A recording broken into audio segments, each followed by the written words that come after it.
Желбата за промена е квалитетна особина, дури ако тоа значи да доведете некој дел од компанијата во тотална конфузија извесно време. Се надевам дека ќе ме запаметат како човек, што успеа да ги промени општествените сексуални вредности на своето време.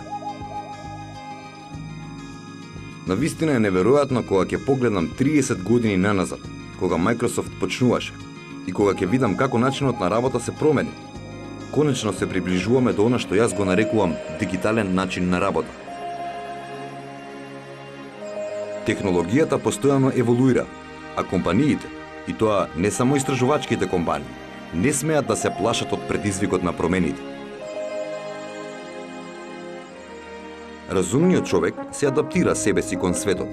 Неразумниот човек настојува да го адаптира светот кон себе. Значи, целиот прогрес зависи од неразумниот човек.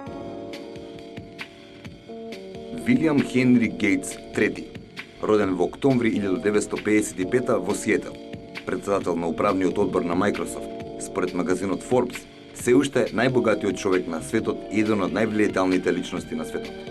Бил Гейтс е роден во имотно семејство, но неговите родители немаат инвестирано ниту цент во неговиот бизнис. Интересот за информатиката кај него се појавува во времето кога го посетува средното училиште во Сиетл, заедно со сегашниот негов партнер Пол Ален, каде има можност да работи на компјутерскиот софтвер.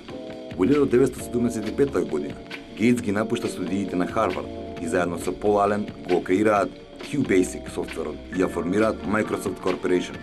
Постојано работат на усовршување на својот софтвер и успеваат да го заштитат правото на него. Во 1980 оперативниот систем PC-DOS успеваат да го продадат на IBM за најголем хонорар дотогаш. Нивниот најпознат оперативен систем Microsoft Windows првпат е промовиран во 1985 година. Помина низ неколку верзии. Последната е Microsoft Vista. Заедно со својата сопруга ја основа The Bill and Melinda Gates Foundation, преку која има донирано во хуманитарни цели речиси 30 милиарди американски долари.